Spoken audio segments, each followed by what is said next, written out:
It's just another scorching afternoon in Jackson, Mississippi. Another routine patrol down Woodrow Wilson Avenue, the sun beating down like a relentless drum.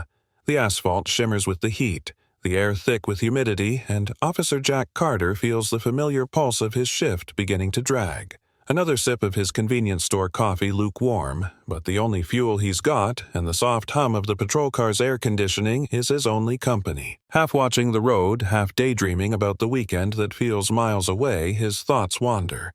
But then something catches his eye. It's subtle, just a flicker at first. A black, 2014 Cadillac CTS rolling through a yellow light. But something about the way it crosses that intersection makes his instincts prick up. He doesn't even think his hand just moves. Flicking on the siren. The sharp, high-pitched whoop echoes down the empty street. The car pulls over smoothly, no hesitation, no wild swerve, just a calm, controlled maneuver. If anything, the driver looks unfazed. Isn't this just like any other stop? Carter thinks to himself, stepping out of his patrol car with the same authority he carries every day. He's done this 1,000 times before. Nothing special. But the moment he steps closer to the Cadillac and looks inside, something feels off. The driver, an older black man probably in his early 60s, doesn't seem nervous. Not at all. He sits up straight, clean-shaven, his sharp eyes meeting Carter's without a hint of fear. His posture doesn't slouch even as he remains seated behind the wheel. He's collected, calm, and something about that rubs Carter the wrong way. License and registration. Carter demands, his voice firm, but the man doesn't immediately reach for the documents. Instead, he meets Carter's eyes steady and unflinching and asks, "May I ask why I was pulled over, officer?" There's no aggression in his voice, no attitude, just calm precision. Why does this man look so unshakable? Carter's grip tightens on his belt. There's something about this interaction, this old man, that feels all wrong. His heart rate kicks up a little, and the heat of the day seems to settle in his chest. The man doesn't blink. He doesn't fumble around. He doesn't cower. "You ran a red light." Carter snaps, his patience thinning. The man raises an eyebrow, glancing at the intersection behind him. That light was yellow. "When I crossed it," he replies evenly. His tone is calm, precise. I'm sure of it. Carter's jaw tightens. He doesn't have a dash cam to back him up, but his word is law out here. This man is challenging his authority, and he doesn't like it. "License and registration." He repeats, his voice now tinged with irritation. The man, still calm, finally reaches into the glove compartment and hands over his ID and registration. Carter scans the name on the license. Samuel Reynolds. The name doesn't ring a bell, but it should have. Something about the way Reynolds handed over the documents.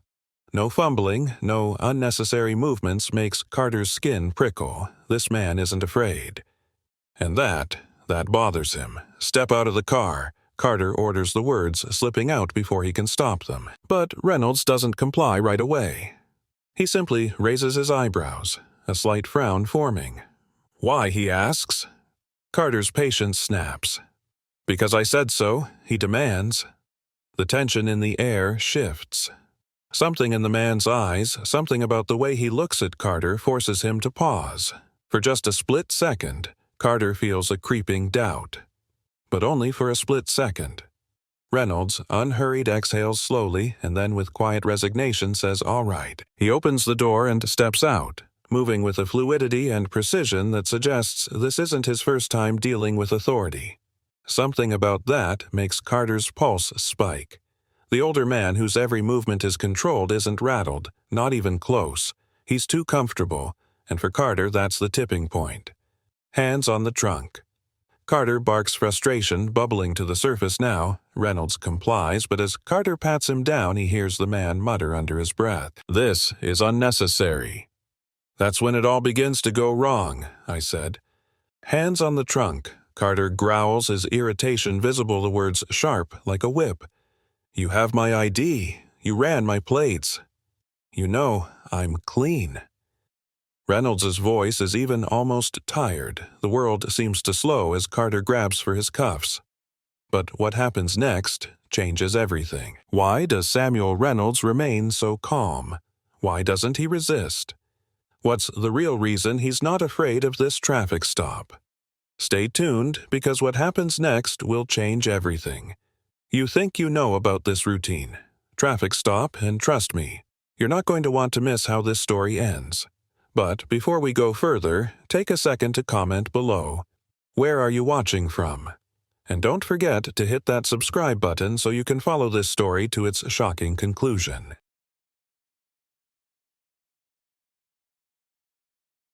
The air between Officer Jack Carter and Samuel Reynolds grows thicker with each passing second. The silence is broken only by the sound of Carter's boots scraping against the cracked asphalt as he steps closer. "Turn around," Carter orders once more, his voice low and filled with barely contained frustration. But Reynolds doesn't move. He doesn't flinch, doesn't show even the slightest hint of fear. Instead, he meets Carter's gaze with an intensity that makes Carter pause for just a heartbeat longer than usual. "What's going on here?" Reynolds asks calmly. His tone almost like a teacher speaking to a student who's about to make a mistake. It's a strange kind of control, one that unsettles Carter in ways he doesn't understand. Am I being detained, or am I free to go? Carter's hand tightens on his belt. "You're not free to go," he says, his voice colder now, laced with a thinly veiled threat. "Turn around now." The power dynamic is clear in his mind. He's the officer, he's the one in charge. But as Reynolds stands there unmoving, calm and unbothered, something in Carter's gut begins to twist. He's used to people obeying, people complying with his authority. But this man, this Colonel Reynolds, isn't like everyone else. For a split second, Carter wonders if Reynolds can sense his unease, if he can smell the fear beneath the cop's tough exterior. But it doesn't matter. Carter knows what he has to do. He doesn't want to back down. He can't. He's in control here. Carter moves forward, reaching for Reynolds' arm. But in the blink of an eye, the older man reacts. With a speed and precision Carter didn't expect, Reynolds twists his body, slipping out of Carter's grasp as if it were the most natural thing in the world. For a brief moment, Carter is left holding thin air, his heart pounding in his chest. He feels the cold, sharp edge of doubt creep in, but he's too far gone now. He can't back down. He can't let this man think he's in charge. "What are you doing?" Reynolds says, his voice calm, but with an edge of something else, something Carter can't quite place. "You're making a mistake," and that's when it happens. In a sudden fluid motion, Carter grabs Reynolds' arm again, his fingers digging into the older man's wrist with force. But this time, Reynolds doesn't hesitate. He doesn't fight back violently, but instead he turns smoothly, placing himself between Carter and the patrol car. "I suggest you think carefully about this," Reynolds says, his eyes never leaving Carter's, his words as steady and controlled as they've been from the start. Carter feels the blood rush to his head. He's not backing down now. He can't. He's not the one who's going to lose here, but for the first time in his career, he feels something other than anger. "You're not complying," Carter mutters, his jaw clenched. His words are starting to sound hollow even to him. "You're resisting arrest." Reynolds doesn't respond at first. He just stands there, his chest rising and falling with each calm breath. But then he speaks again, his voice almost too calm, too reasonable. "I'm not resisting anything," he says. "I'm questioning the legality of this stop, and you're refusing to answer my questions. Is that how you justify detaining someone for no reason?" Carter's grip tightens on Reynolds' wrist, his fingers starting to dig into the skin, but still, Reynolds doesn't flinch. "I don't have to answer to you." Carter spits his words, laced with the tension that's been building ever since he first saw Reynolds' calm demeanor. "You're under arrest for obstruction." The words barely leave Carter's mouth before Reynolds turns to face him again, his expression as unmoving as ever. "Obstruction.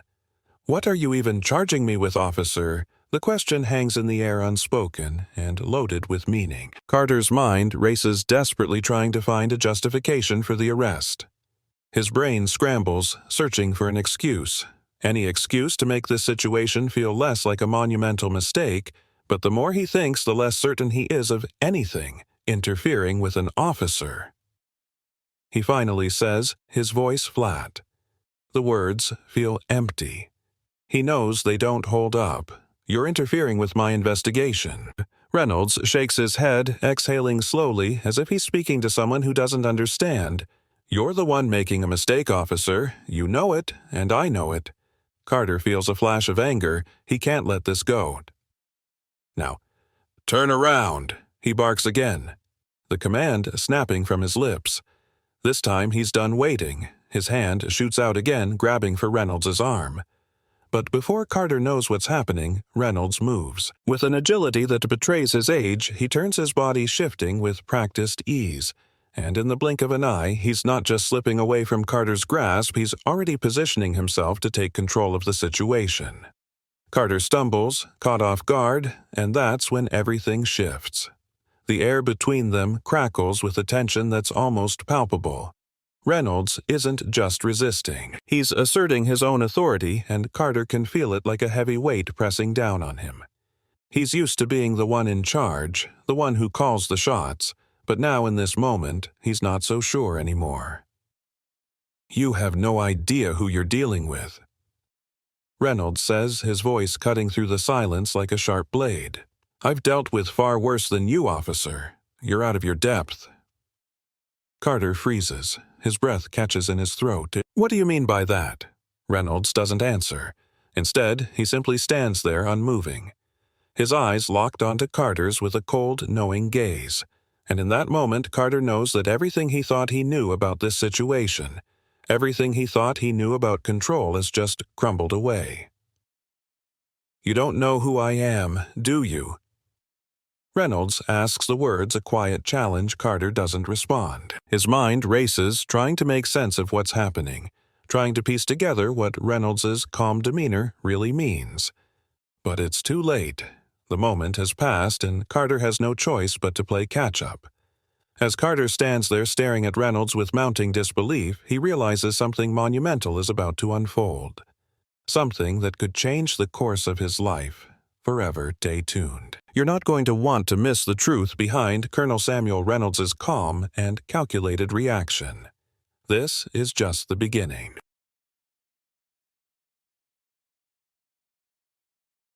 The silence between Officer Jack Carter and Colonel Samuel Reynolds hangs heavy in the air, each second stretching out as if time itself is trying to process the moment. Carter stands frozen still, unable to grasp what just happened.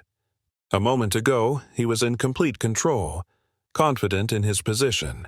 But now, as he looks at the older man, something is shifting inside him. A wave of doubt that he can't seem to shake. Reynolds, however, remains calm, as though he's known this moment was coming all along. He stands tall, not a hint of fear or hesitation in his posture, but something else, something Carter can't quite identify, lingers in the air between them. Reynolds doesn't speak, but his presence is undeniable. He's the calm in the storm, the quiet force that Carter can't seem to control. For a moment, Carter wonders if he's made a mistake, if perhaps he's misjudged the situation. But his pride quickly pushes those thoughts aside. He's been in this line of work long enough to know that authority is everything. If he backs down now, if he lets this man, this colonel, win, it will be the end of him.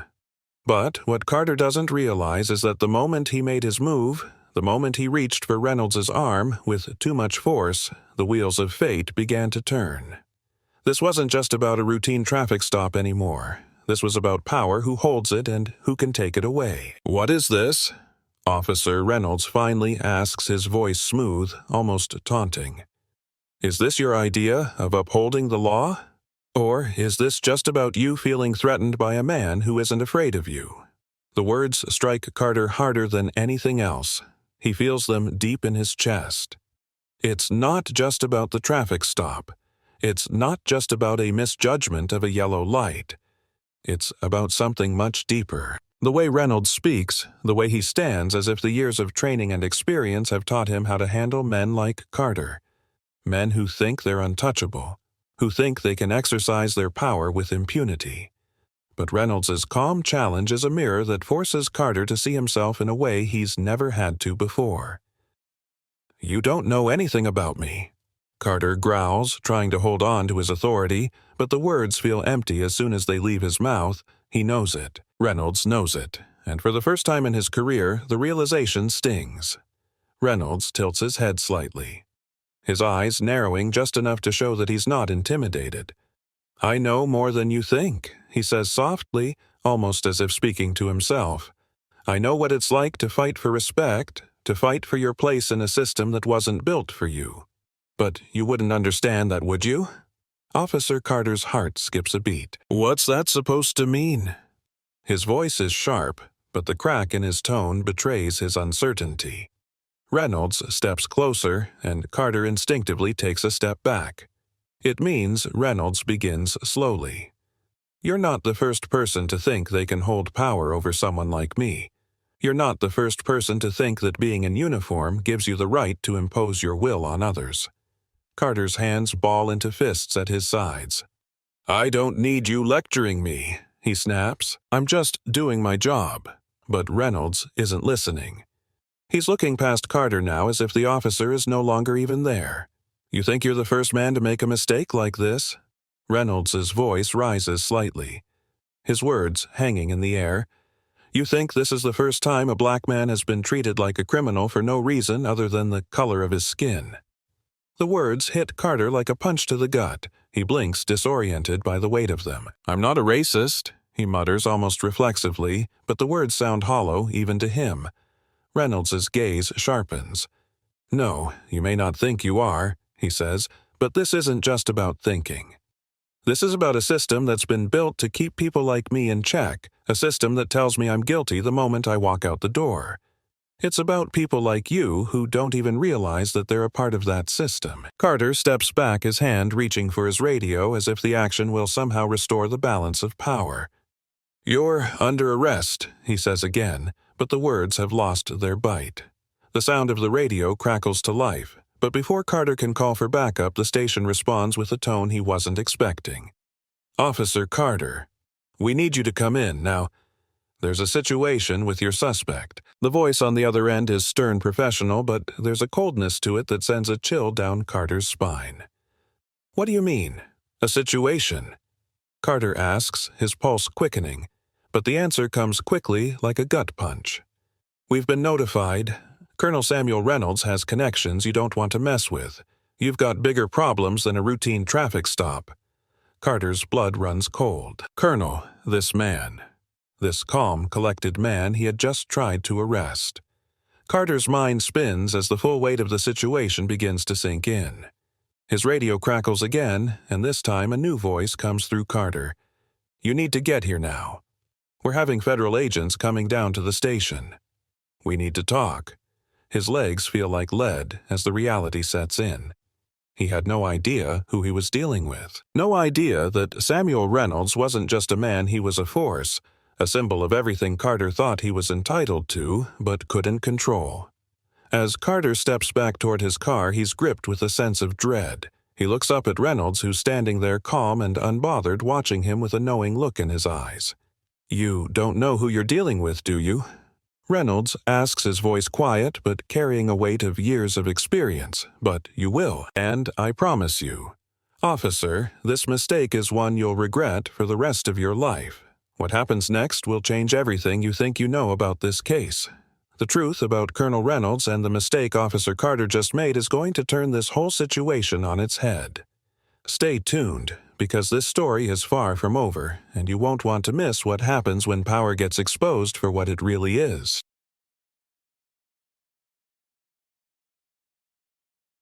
The silence in the car feels suffocating as Officer Jack Carter drives in the direction of the station. His knuckles white against the steering wheel. His thoughts race a million miles an hour, struggling to piece together what just happened. The conversation with Colonel Samuel Reynolds keeps playing over and over in his head. The man's calmness, his control. It was too much, too damn much. Carter's grip on the wheel tightens even further. His entire career, his authority, his pride, all of it had been put into question in a matter of minutes. He'd always thought he was untouchable. After all, he was the law. But now it was clear he had no idea what he was truly up against. He pulls into the station lot, the familiar fluorescent lights above buzzing overhead, but nothing feels normal anymore. The entire building seems quieter than usual, the hum of conversation and the usual idle chatter nowhere to be found. Carter's stomach tightens with anxiety as he parks the car. The events that unfolded earlier had escalated so quickly it felt like he was no longer in control of anything. The reality of what he did is sinking in the arrest. The charges, the damn humiliation. He's barely out of the car when his phone buzzes. The name on the screen makes his heart stop. Bill Whitaker. Carter answers immediately, his voice betraying his unease. "Whitaker, Carter, you need to get to my office." Now, Whitaker's voice crackles through the phone sharp and firm. Carter doesn't hesitate. The sergeant's tone is unmistakable. Something's gone horribly wrong. He moves quickly, his feet carrying him across the parking lot, each step a weight he doesn't know how to carry. As he enters the building, the atmosphere is thick with tension. There are no friendly nods from his colleagues, no casual banter between officers. No. Today, it's different. Today, the whispers are louder, more knowing, like the very air in the station is alive with judgment. When Carter reaches Whitaker's office, he doesn't knock. He just enters, and the door clicks shut behind him with a finality that makes his breath catch. Whitaker is standing by his desk phone, pressed to his ear, his brow furrowed in frustration. He doesn't even glance up at Carter as he speaks to whoever is on the other end of the line. "You know what you did, Carter?" Whitaker's voice booms as he hangs up the phone. Carter takes a deep breath, but he can't answer. "Do you understand the mess you've made?" Carter stands stiffly, his chest tightening. He has no answer for that. He knows it was a mistake. But it's more than that. He feels like a man standing on the edge of a cliff and everything he thought he knew is crumbling beneath him. His badge, his shield, no longer feels like protection. It feels like a weight, and with every passing moment that weight seems to drag him lower. "Sit down," Whitaker growls, pointing to the chair across from his desk. Reluctantly, Carter obeys. As he sits, Whitaker leans forward, his elbows pressed into the desk, his gaze unwavering. "You've got federal agents in the lobby." Whitaker continues, his voice heavy with disdain. "They've been here for over an hour, Carter, and do you know why? Because Colonel Samuel Reynolds isn't just some random guy you pulled over today." Carter's heart skips a beat. The room seems to close in around him as the reality sets in. "What do you mean?" he asks, barely able to get the words out. Whitaker stands up, pacing behind his desk. Reynolds is a military officer, a colonel with ties to some of the most powerful people in this country. And you decided to arrest him over a traffic violation. Do you have any idea what you've done? The weight of Whitaker's words lands hard on Carter's chest. His breath feels shallow as he processes the gravity of the situation. This wasn't just a routine stop. This wasn't just about a red light. No. This was about something much bigger. This was about power. And now, Carter is the one who's about to pay the price for overestimating his position. Whitaker doesn't wait for a response. Instead, he picks up a file from his desk and slams it down in front of Carter. "This is your record." Whitaker says, his voice biting. "Your past stops your history. We've been going through them, and let me tell you something, Carter. It's not good." Carter swallows hard. He already knows what's in that file. It's the pattern of stops he's made, and it's a pattern that's as clear as day. Racial profiling. Over 80% of your stops in the last year have been black men. Whitaker says, his eyes hardening. You've been treating them like criminals from the moment they get behind the wheel, and you didn't even care. You didn't care about the laws you were supposed to uphold. You didn't care about the people you were supposed to protect. Carter's jaw clenches. He tries to speak, but the words catch in his throat.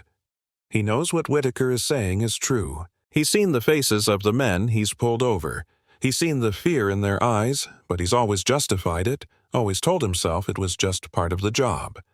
Now, with Whitaker's words ringing in his ears, Carter realizes just how wrong he's been. You've been part of the problem, Carter. Whitaker continues, his voice softer now, but just as damning. This isn't just about one bad stop. This is about a system that's broken, and you're a part of that system. The words hit Carter like a ton of bricks. He can feel the sting of shame creeping up on him, but he doesn't know how to escape it. "What happens now?" he asks, his voice barely above a whisper. Whitaker pauses for a moment, as if considering his next words carefully. Now he says slowly, "You're on administrative leave. You'll be investigated, and you'll face the consequences. But it's not just about you anymore. Carter, this is bigger than one officer. This is about accountability. This is about making sure that the next time a man like Samuel Reynolds is pulled over, he isn't treated like a criminal because of the color of his skin." As the words hang in the air, Carter feels something shift inside him. He's not sure what it is: regret, anger, confusion, or maybe all of it, but one thing is clear. He's not walking away from this unscathed, and neither is the system he's been a part of for so long. As Carter walks out of Whitaker's office, his mind races. The next few days will determine whether he will keep his badge or whether this moment will mark the end of his career. But one thing is certain: reform is coming, and it's not just the police force that will have to change. The entire system is under scrutiny now. Stay tuned, because the fallout from Carter's actions is just beginning, and the consequences will shake this community to its core.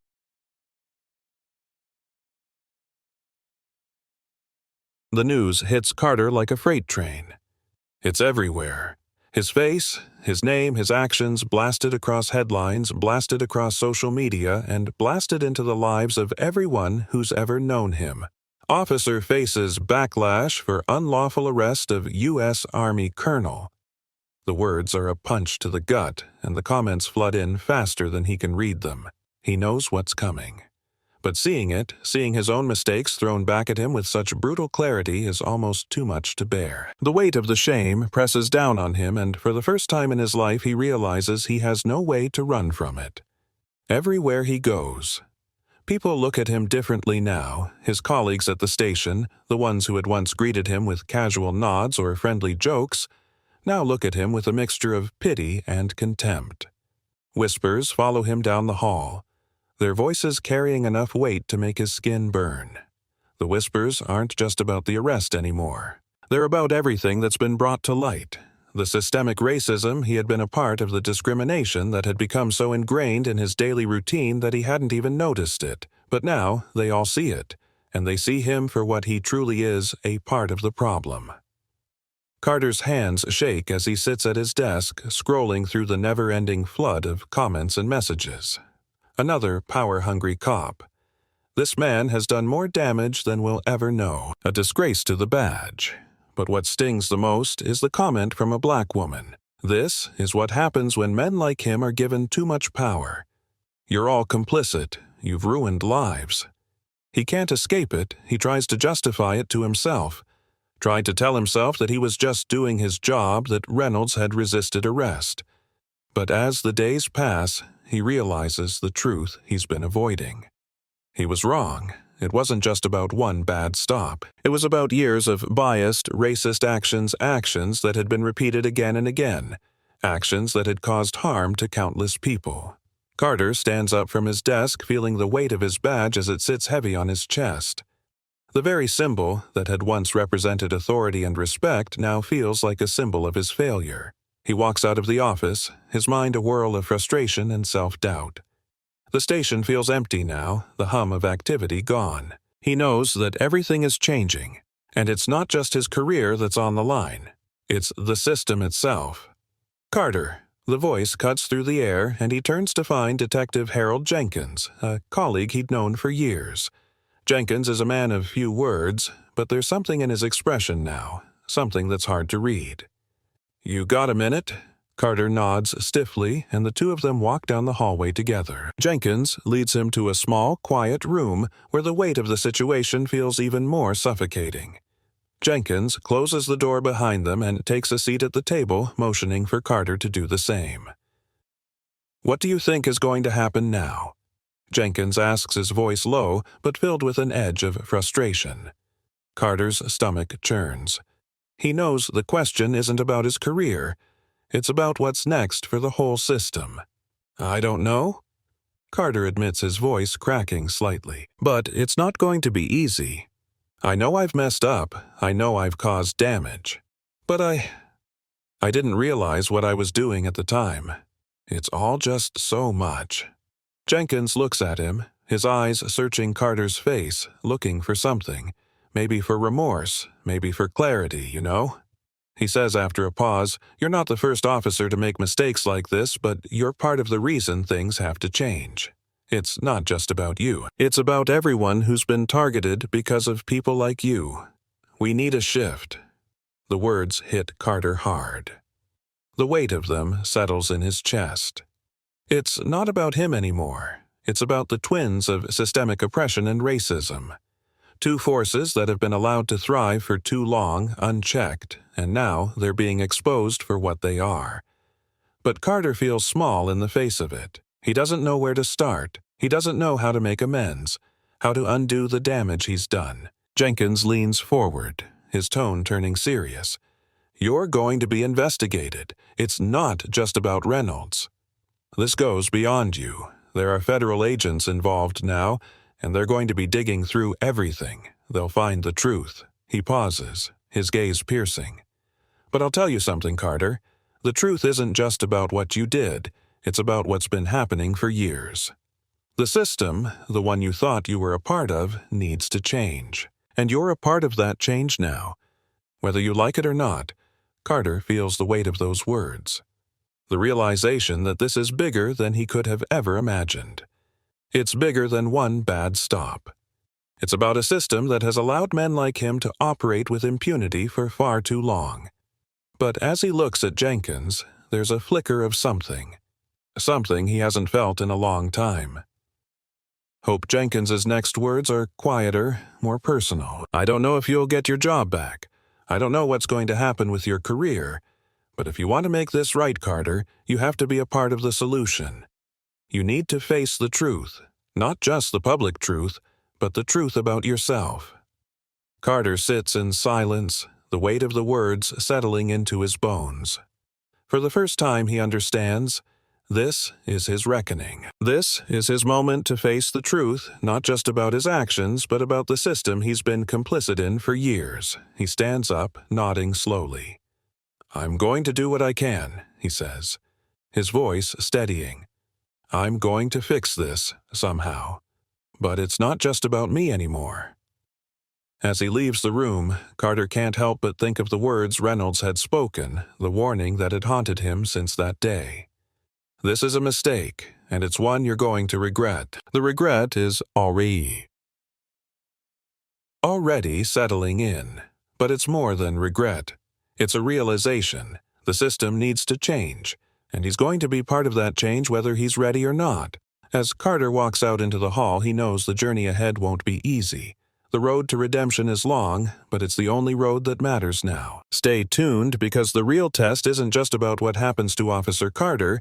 It's about how the system, the very institution he once served, begins to reckon with its own failures. And in the end, it's about reparations, justice, and the future. This is just the beginning. As we reach the end of this intense journey, we want to hear from you. What do you think about the events that unfolded? Do you believe change is possible within systems that have been in place for so long? Share your thoughts, experiences, or any moments that stood out to you in the comments below.